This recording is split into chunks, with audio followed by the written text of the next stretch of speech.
Om asato ma sadgamaya tamaso ma jyotirgamaya mrityormamritam gamaya avirmaedhi rudrayatte dakshinam mukham tena mam pahi nityam, tena mam pahi nityam. Lead us from the unreal to the real. Lead us from darkness unto light. Lead us from death to immortality. Reach us through and through ourself, O Lord, and protect us evermore from ignorance by thy sweet, compassionate face. Om Shanti Shanti Shanti Harihi Om Tat Sat. Om peace, peace, peace be unto us all.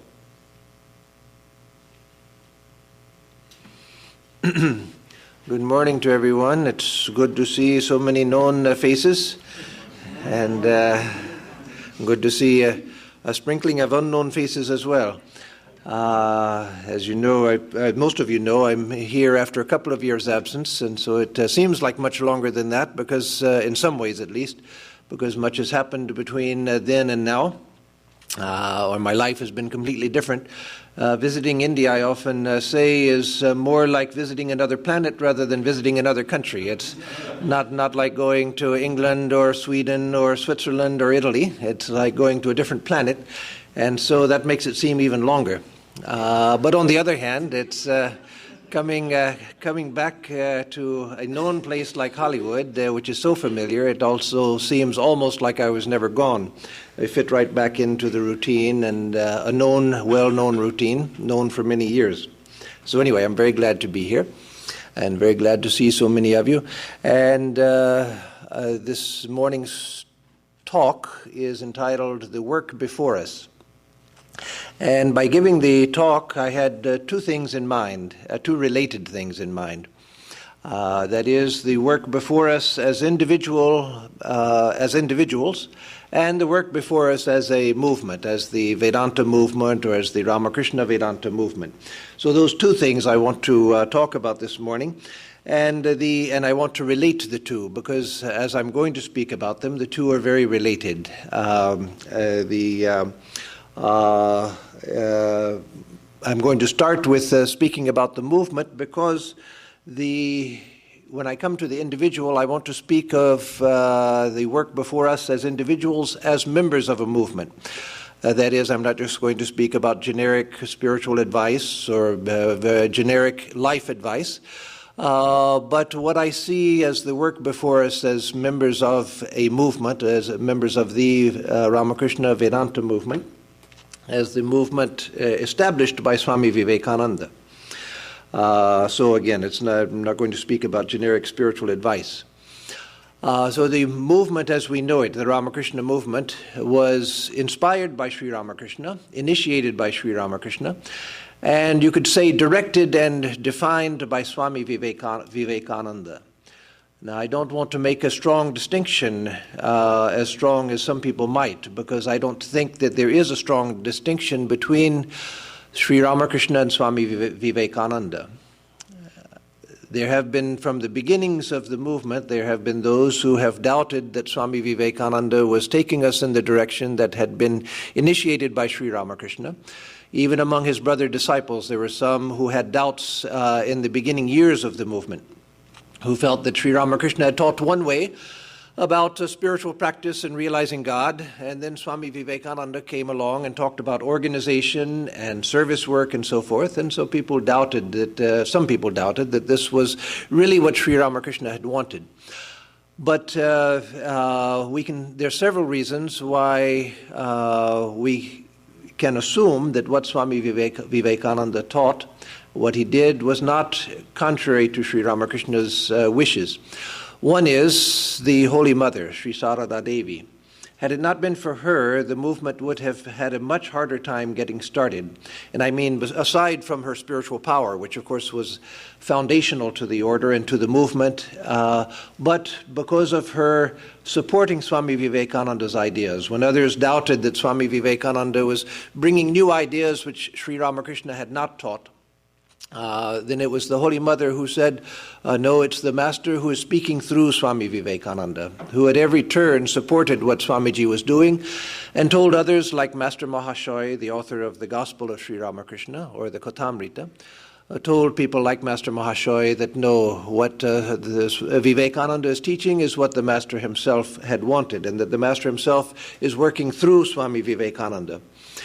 Another reason for not seeing a difference between the two is that Sri Ramakrishna himself saw no difference.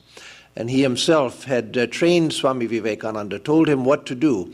Even on the last day of his life, he was giving the Swami instructions when it was very difficult for him even to speak. And so Sri Ramakrishna himself insisted that he was turning the care of his disciples over to Vivekananda. And if you read the things that Sri Ramakrishna said about Swamiji, you see that he had implicit faith in him, and also that he had trained him very carefully, and also that he had pulled him aside many times to give him private instructions which he didn't give to others. And then, though I was one of those, in the beginning years I saw what seemed to be a great difference between Sri Ramakrishna and Swami Vivekananda.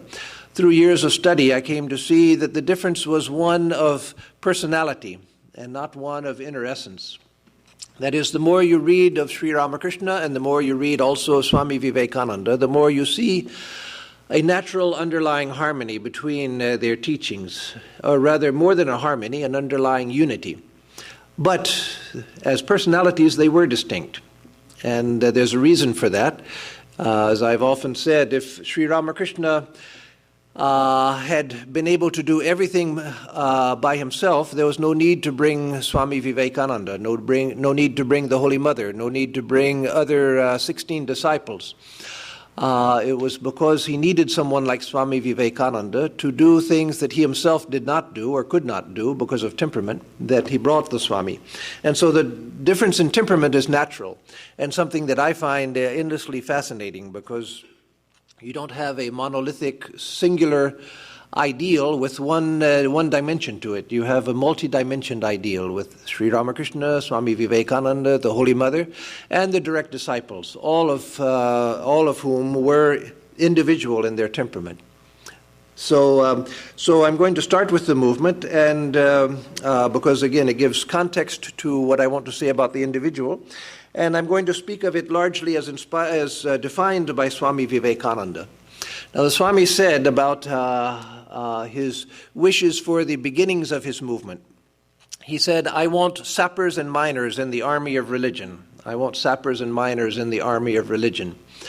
Sappers and miners meaning those who first go into a country and make way for those that are to follow. Some people, of course, have an allergy to any kind of military analogy, and Swamiji was not talking about real armies, of course, but it's a wonderful analogy if you look at it. What I need now are sappers and miners in the army of religion. That is, people who would go in and clear the way for future generations. Clear the way how? Not clear-cutting virgin forests and so forth, but clearing the way with ideas, with principles, with discovering the inner meanings of his teachings and so forth, and Sri Ramakrishna's teachings as well. So that was for the beginning. Now we're 100 years later, so probably no need for sappers and miners now. But no, the beginnings for Swami Vivekananda are certainly several centuries long. He said that he had given enough for the world for 1,500 years. And so we're just at the beginning, just 100 years after his passing away. And he had told Sister Nivedita that for 150 years after him, his ideas would go underground. Underground not meaning secret, but that is that the majority of people in the world would ignore them, that they would go underground as far as the world at large goes. But he said that at that time they would be germinating. And so they're germinating where? They're germinating among people like you, among people like me, among people like the members of our Vedanta societies and our devotees and our monastics. And so we're still very much in the sappers and miners phase, and that will go on quite for a long time. If you look at the history of Buddhism, the history of Christianity, you find that it took centuries for them to get established and to begin to get what you could see as a tradition. So we're still at that stage, and whether we like it or not, we are there. Whether we want to be sappers and miners or not, if we're following the teachings of Vivekananda and Ramakrishna and the Holy Mother, we are sappers and miners. We don't have to think of ourselves that way. We are that. And what do I mean by that? Because we are the people, you and I and many, many others, thousands of others, hundreds of thousands of others, maybe count in India and around the world. We are the people who are trying to assimilate the ideas, trying to understand the ideas, trying to absorb the ideas, trying to learn what they mean, trying to assimilate them, identify with them, and then to move forward with them. And as we do that, we are making the way for others, because again, this is a new venture. Swami Vivekananda did not come, in spite of what many people say. I don't see how there's any escaping it, though many people do escape it. I don't see how there's any way of escaping the fact that Swami Vivekananda was not just a repetition of the past. He didn't just come and say what teachers in the past had said. Yes, what he taught is not contradictory, but he taught a message for the modern age, for people today. And there was a newness to his message. And so those of us who are students of the Swami, and students of Ramakrishna, and students of the Holy Mother, we're students of something new. And something new, it takes time to assimilate. And then after assimilating, after trying to understand the ideas, then we try to identify with them. And that's what spiritual practice is about, the process of identifying with the teachings. Once we've understood something, even a little bit, we begin to try to practice it. And that means identifying with it. That is, taking it from the head and putting it into our nervous system, as it were, so that it becomes part of our very being. And then what happens? Then what happens is, whether we think about it or not, whether we're trying to or not, we begin to express it. We begin to express it. And so we are in the sappers and miners phase because it's still in formation. Sister Nivedita, the great Irish-English disciple of Swami Vivekananda, she once said that it took 1,500 years of Christianity before one had a Saint Teresa and a Saint Catherine. That is, the great exemplars of the heights of Christian mysticism. Yes, there were mystics in Christianity from the beginning, from St. Paul and the apostles of Christ, through the Desert Fathers and Mothers, and all the way through the history of Christianity. But by the time you reach the 15th, 16th centuries, you find the full flowering of Christian mysticism in great saints like St. Teresa of Avila, St. John of the Cross, the St. Catherines, the two St. Catherines, and many, many others. And so she said, if it took 1,500 years for that to happen in Christianity, how can we expect the full flowering of Vivekananda's ideas now? She was talking about herself and lamenting the fact that she felt that she had so poorly embodied the teachings of Swamiji. Though one like Swami Ramakrishnananda said that no one had understood Swamiji the way that Sister Nivedita had. And yet she saw that this was just the beginning. Even for her, she felt this was just the beginning. So again, we are sappers and miners. I'll return to this near the end of the talk, this process in formation that we are undergoing. But right now I want to move on to the movement and first talk about what is the essence of the movement as far as ideas go. And then talk about, as I said, the work before us, what to do with those ideas. So what are the basic principles that we find undergirding the movement as sort of the inspirations and the powers underneath the movement? First, of course, one would have to say that the central idea to the movement, to everything that Sri Ramakrishna said, certainly, was about realization. That is, realization of God or realization of the self. whether you think of it in personal terms or in impersonal terms, realization, enlightenment. That was the essence of Sri Ramakrishna's teachings.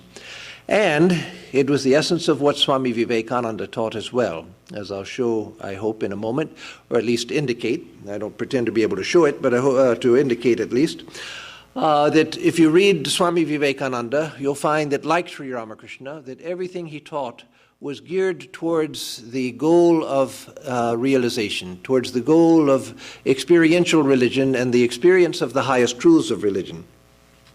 So Swami Vivekananda and Sri Ramakrishna didn't come to teach politics, they didn't come to teach economics, they didn't come to teach other things, they came to teach spirituality.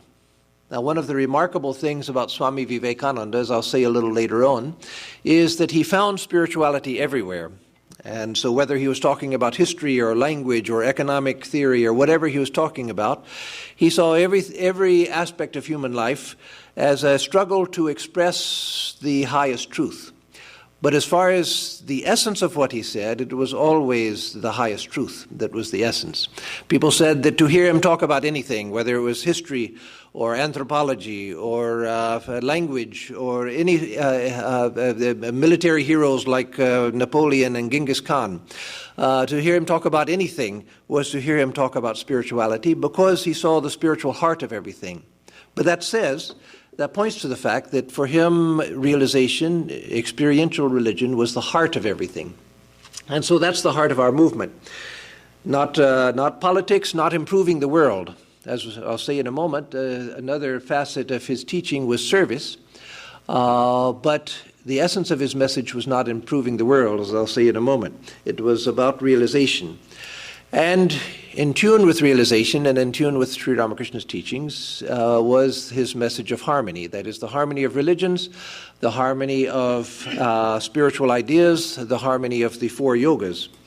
All of that was a part of his message. So at the heart of his message was realization, but next to that, and along with that, or side by side, was his idea of service. Again, not service as a way to improve the world, because Swami Vivekananda believed that the world is the world. And the idea that we're going to go out and fix things is one of the illusions that we suffer from, and one of the illusions which has caused great harm to the world. In fact, if you look at some of the people who did the most harm to the world as dictators and so forth, they were all people who knew what the world needed. They knew the problems of the world, at least in their own minds, and they set out to crack heads until everybody agreed with them. And so it's that which has done more harm than anything, the idea that I know what the world needs.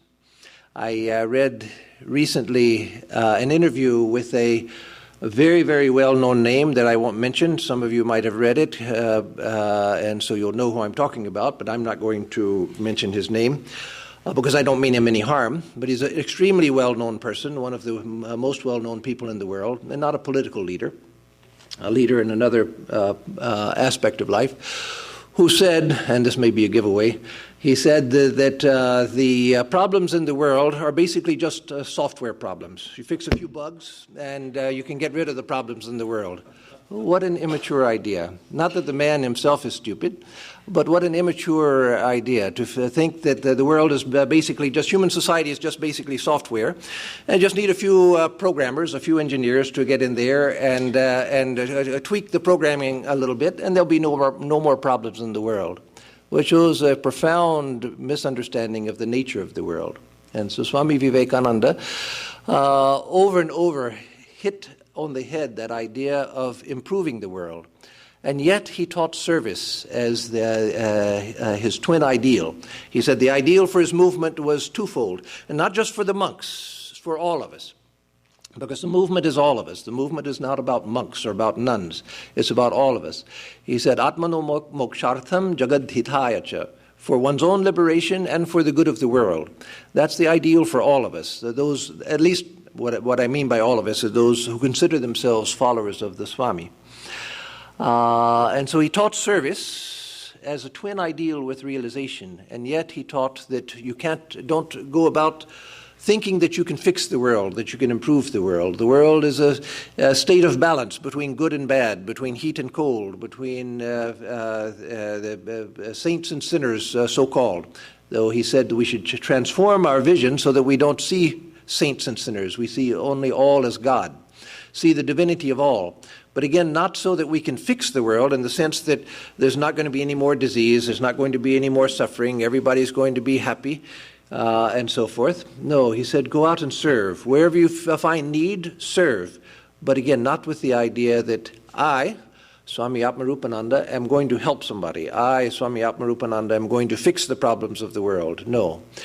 In fact, in Karma Yoga, some of you know that I've been in India working on the complete works of Swami Vivekananda. And one of the things you find that was done in the early editions of his works, like Karma Yoga, was that many people were afraid that Swami might look too extreme, and so they wanted to turn him into a nice gentleman. And so you find expressions of his, like in Karma Yoga in one place.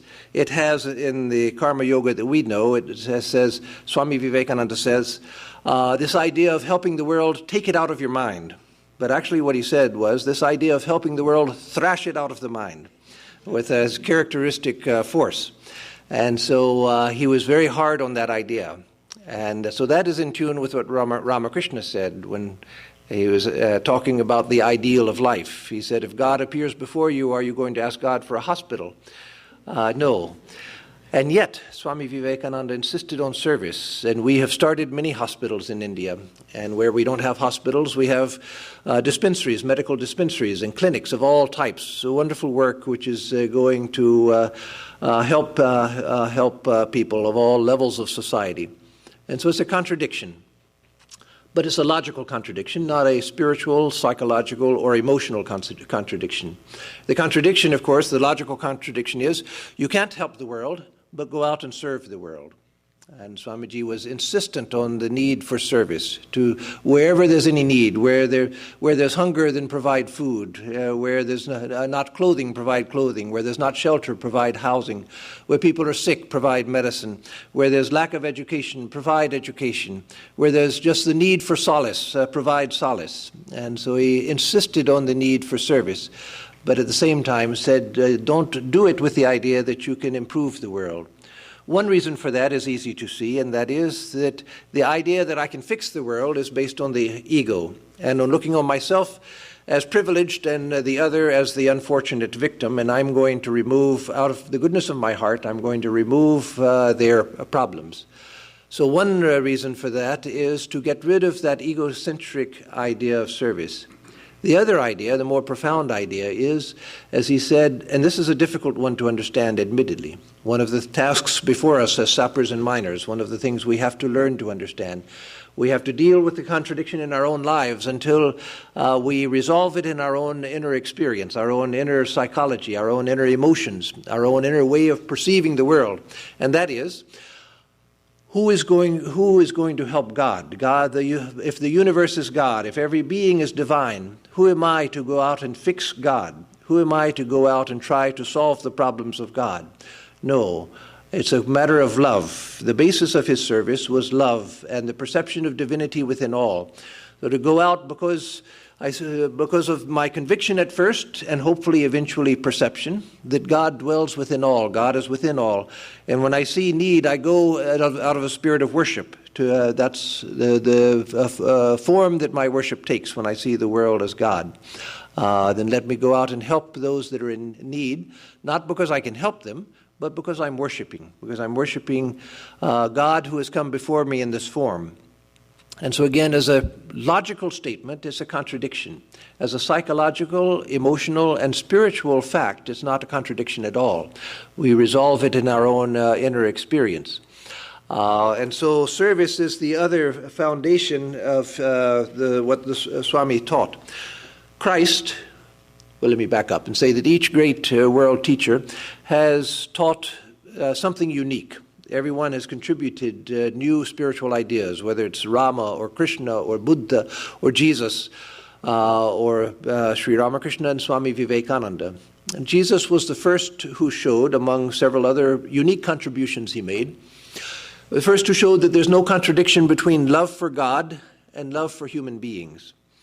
Before that, in spiritual traditions, East and West, it was considered that love for human beings would lead to attachment. And so direct all of your love for God, and at the most towards human beings, as Buddha taught, have compassion. But Christ said that no, love for human beings and love for God is not contradictory. He said that whatever you have done for the least of these, you have done for me. And Swami Vivekananda showed the spiritual rationale behind that.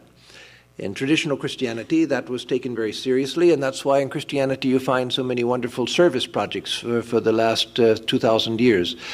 But it never found what a Vedantin would say was its fulfillment, because Christ was always considered as unique. And so when you serve the least of these, you're not really serving Christ, you're making Christ happy, because the person that you're serving is not really Christ, except in sort of a poetic sense. But from a Vedantic sense, what Christ meant was, no, they are me. I am them. If you're serving them, you are serving me.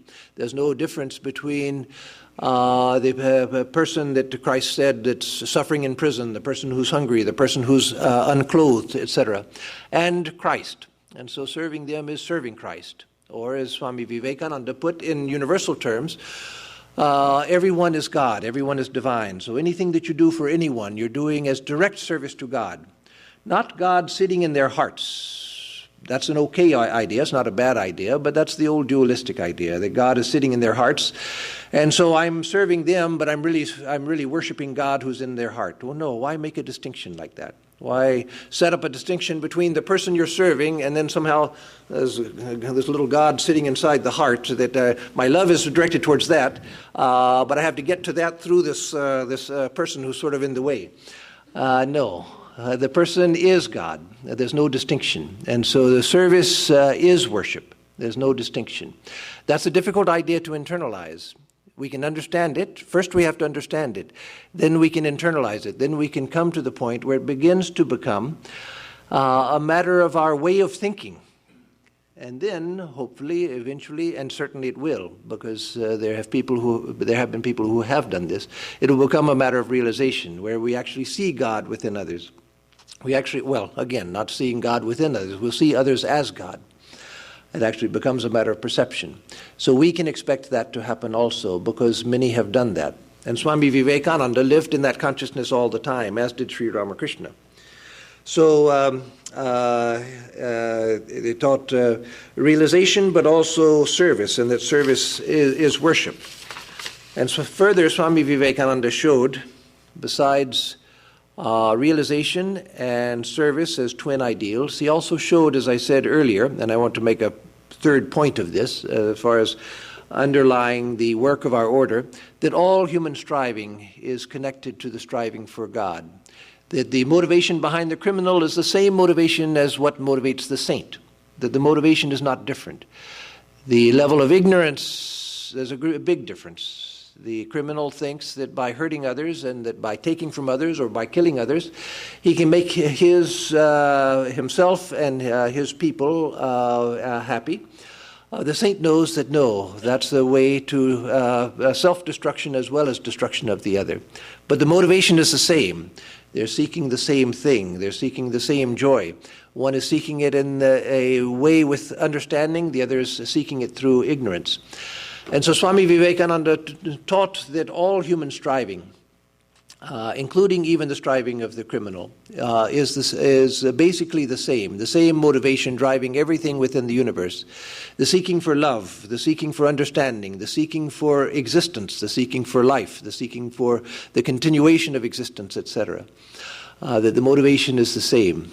And so when we have that, then we have a level of understanding which makes room for everything within life.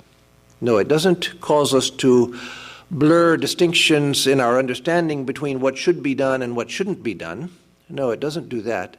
But it allows us to see that the actions of all within life are basically oriented in the same direction. It's just a question of ignorance, misunderstanding, or understanding and knowledge. And so that allows us to give a place in life for everything.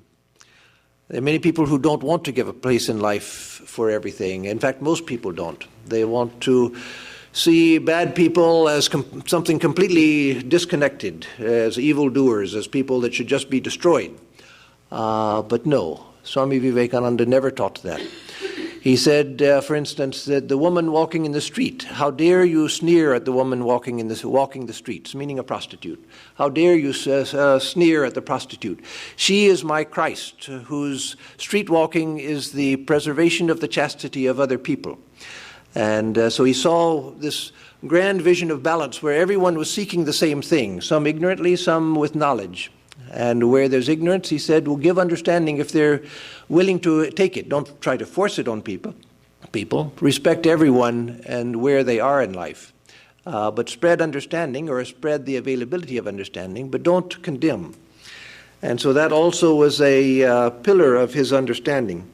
So now let me deal a few minutes with the work before us as a movement. I've talked about some of the most basic principles. There's much more that could be said, finer principles of many types, but the most basic principles. So let me talk about the work before us as a movement.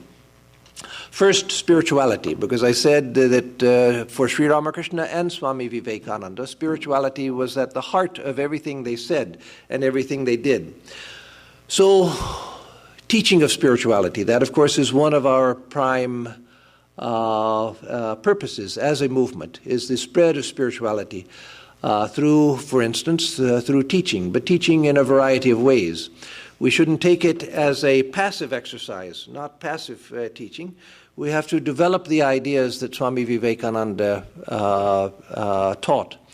By not being passive, I mean not just reading books and saying, okay, this is what the book says and so forth, but again, internalizing, trying to understand the ideas, and then giving expression to our understanding, and then helping others to understand as well, the best that we are able, recognizing certainly our own limitations, but not using our limitations as a reason for being passive.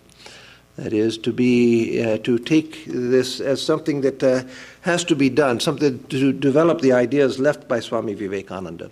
What does he mean when he says that religion is the manifestation of the divinity within man? What does he mean when he says that education is the manifestation of the perfection already within man?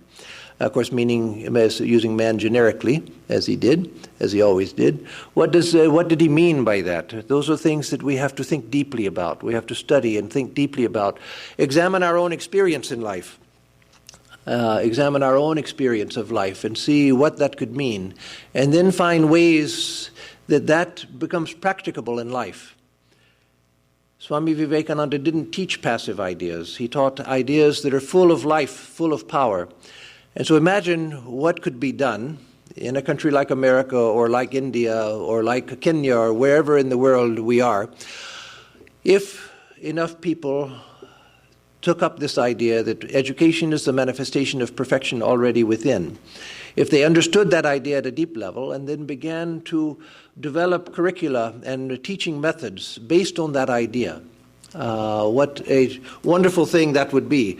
Or if we, again, develop this idea that religion is the manifestation of the divinity already within. What that really means at depth, taking that idea in, thinking about it, examining our own experience and trying to understand what it means, and then understanding it at a deeper and deeper level until we can begin to work with it, until we can begin to let that speak through us. What Swamiji meant when he said that if I had my education to do over, then I wouldn't, he said, if I had my education to do over, and if I had any say in the matter, I would not stuff my mind with facts, but I would learn to control my mind, because once my mind is controlled, then I can take up facts at will and retain them and assimilate them. So what a different idea that would give to education if people were to take that up seriously, to think about it and to figure out how can we practicalize it. Swamiji said many times that I give you the idea, when talking to his disciples, he would say, I give you the idea, you work it out. Well, he gave many, many ideas, and it's for us to work them out. It's for us to develop them. Once, when I was in the beginning of my spiritual life, a Swami that I was living with at that time, not here in Southern California, Swami used to ask us to do work on building a new monastery. And so none of us had construction experience, so one day we were reading books on construction so that we could learn how to do what was required of us. And he saw us reading books, and he said, "I didn't tell you to start an engineering college. I said to build buildings. Get out there and build buildings." Well, the problem with that is, unless you know how to build, you're going to get in trouble quickly, as we did. And so with the practice of spiritual ideas, like this same Swami would tell us, just do karma yoga, just work, that's all you need to do. Well, that's fine, but everybody in the world is just working. And what are the results? Not very good. So if we want to learn karma yoga, we have to learn what the principles of karma yoga are. We have to study them, we have to examine our experience, we have to play with them, we have to experiment with them, and gradually learn what they mean in experience and how to internalize them, how to practicalize them, how to embody them in life. And so all of that has to take place. And that's left for us, the sappers and miners, to do. Because we have to know how to practice karma yoga, how to practice jnana yoga, how to practice bhakti, how to practice raja, how to serve, how to understand that all beings are divine. These are all ideas we have to internalize. So we have to develop the ideas left by Swami Vivekananda, and we have to find effective means of teaching. Effective means of teaching. Not that if the means are perfected, then everybody is suddenly going to find themselves taught. No. But we have to experiment with means of teaching. And certainly nowadays, with the changes in society, people expect more participatory ways of absorbing information, seminars and retreats and participatory exercises. And we also need to experiment with in-depth instruction for those who want it. Some want the general ideas, and that's enough. That's what they want, and with that they can go forward with their life, and that's fine. Their needs should be fulfilled. Others want something which is in-depth. They want to go more in-depth, so we have to provide that as well. Not just for monastics, but for everyone that wants it. So we need to experiment with in-depth instruction for those who want it. We need to experiment with ways of teaching meditation. For instance, in the Buddhist tradition, there's a lot that we can learn because they take meditation as a step-by-step process. And so we also, in our movement, need to experiment with the teaching of meditation, with the instruction in meditation, with helping people to go step-by-step in learning meditation. Graduated means. We have to, with teaching again, we need institutions for teaching as well. We need retreats where people can go and retreat, and that we have. Many of our centers now have retreats. We need places, and we need more of them, places where people can go to practice for some time as they're able. Ramakrishna said to go for a weekend or for a month or for a year as you're able to, again, speaking to devotees. From time to time, go for a day, for a weekend, for a week, for a month, for a year as you're able, whatever you're able to do, to practice in solitude. And so we need places where that is possible, where practice is the emphasis and where people can deepen their spiritual practice. We need Vedantic educational institutions, and I don't mean just schools for kids, that also would be good. But even before that, we need institutions where people can go to study, those who want to study more. They can either on a part-time basis or full-time basis, to get deeper in the teachings and the ideas if that's what they want. So we need to provide environments, retreat environments and teaching environments. We need to offer also levels of commitment.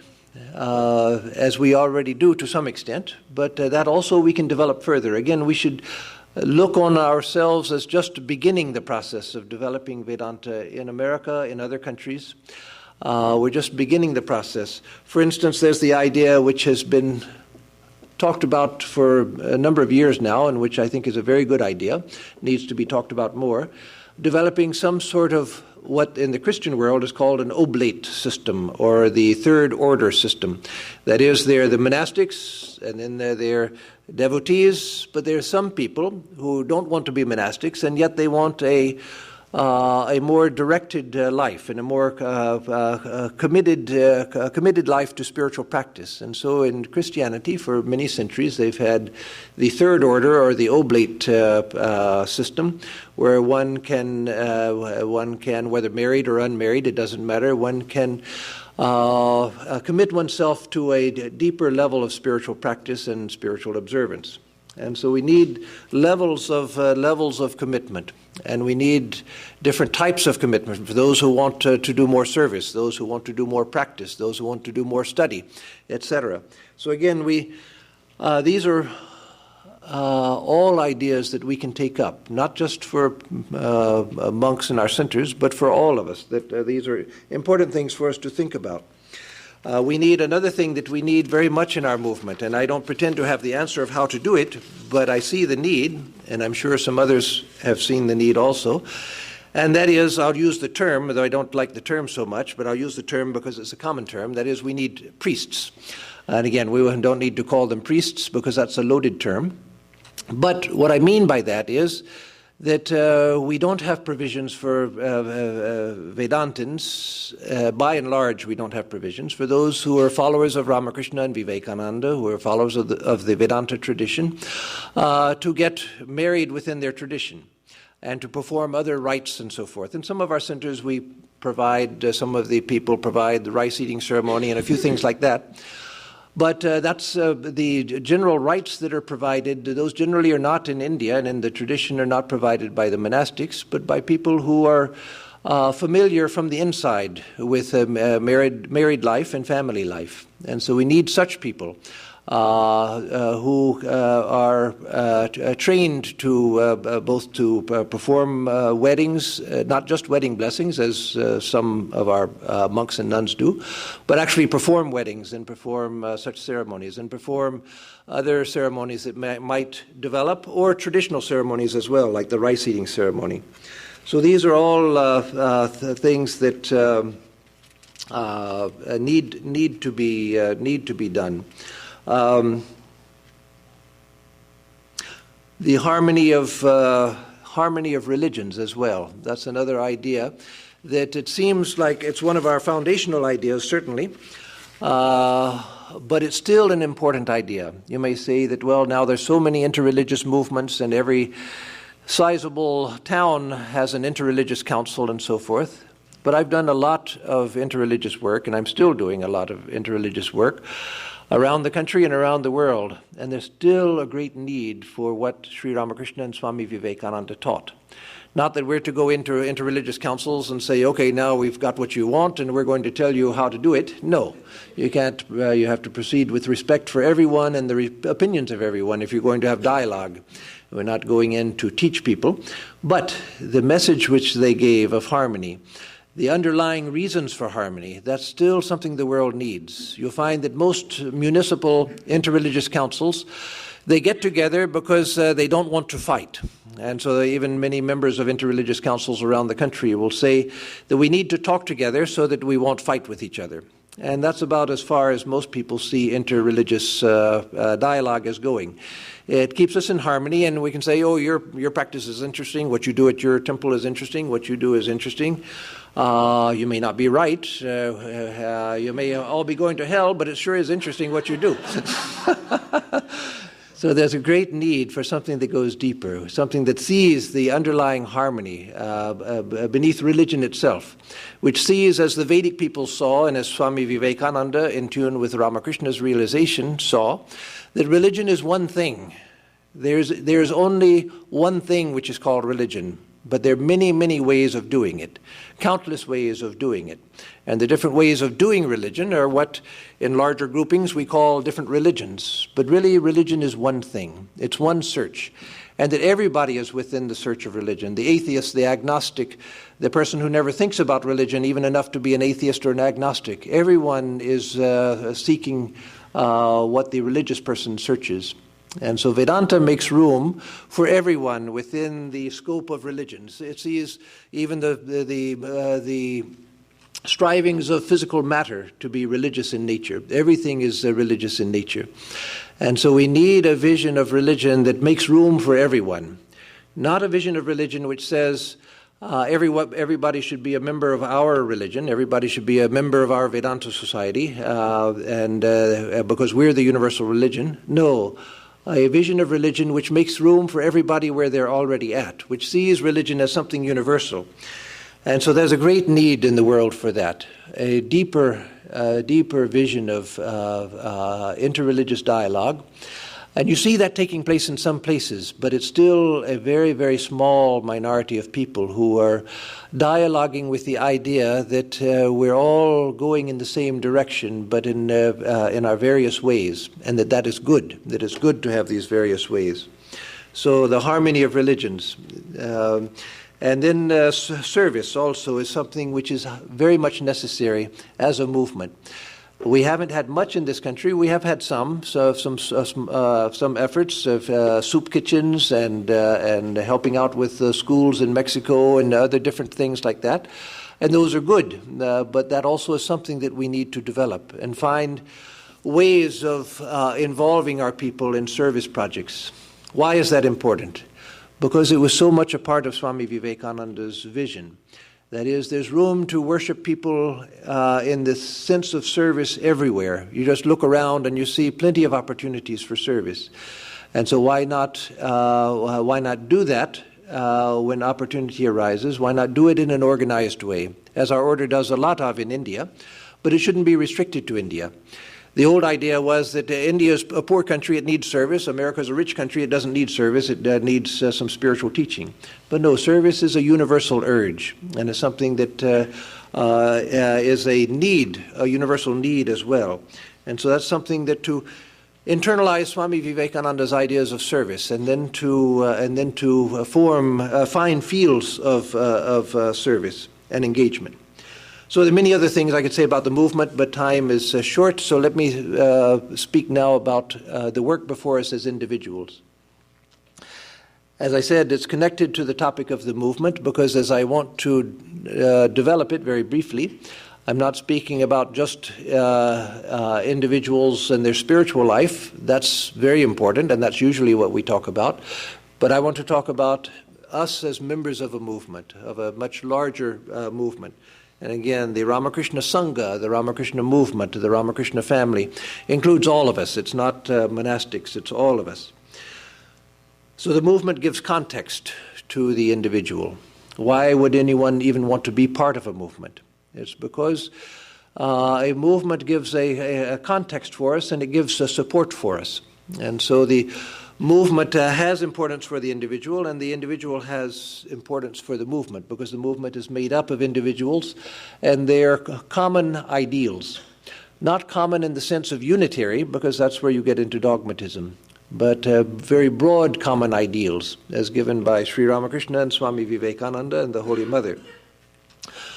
And certainly in our movement, Sri Ramakrishna, Swami Vivekananda, and Holy Mother, they always emphasized individual development. So again, by movement, we are not talking about everybody doing the same thing in the same way, but a body of people who are inspired by the same broad liberal ideas and ideals. As I said, Swami Vivekananda said that he wanted sappers and miners in the army of religion, and that, as I said, is what we are. So we're trying in our own ways, whether we know it or not, if we take any interest in Vedanta, we're trying in our own ways to understand the teachings, the teachings that appeal to us, and that's all we need to take up. We don't need to take up what doesn't appeal to us, take up what appeals to us, and we're trying to imbibe it and assimilate it, trying to learn from it, trying to think our way through it so that we understand it, and then we can practice it, and then again a time comes when we find that we are expressing it. So everyone who tries to understand the message of Sri Ramakrishna, of Swami Vivekananda, is a pioneer already. You can't help but be a pioneer in this process. So what we need to do as individuals is to be conscious of the fact. If we're conscious of the fact, then anything that we're doing already but we become conscious of, we do even better. And so if we're conscious of the fact, then we can do it better. Swami Vivekananda, in his characteristically strong language, he once said in India, he said that the old rishis whom he had great regard for, and great regard for. He was always quoting them and so forth. But on this occasion, he said in his characteristic way, "The rishis of yore are dead, dead as doornails. And the sooner that you realize this, the better for India and the better for the world." That's an extremely strong statement, especially in the Indian context. In America, we kind of like things that are a little radical and a little cage shaking. India, a very old country, they like things that are stable. Stability is a much more prized virtue there than it is in America, whereas Swamiji said, every new idea finds a home. And so we're used to, we can kind of have a liking for radical statements. But that's a very radical statement, that the rishis of yore, especially in India, the rishis of yore are dead, dead as doornails, he said, using an American expression. Hardly anybody now, certainly people less than 50 don't even know what a doornail is. But you at least heard the expression, I hope. And it was still current when I was a kid. I haven't heard it for years except when reading Swamiji. But he said that each of you is to become a rishi. Each of you is to become a rishi, and the sooner you realize, the better for you, and the better for India, and the better for the world. And so that was not a message just for India. That was a message for all of us. That the age of awakening rishis is here. Swami Vivekananda felt, and so we have to learn to understand, to assimilate, and then to work with the ideas. And through that process, we're becoming rishis.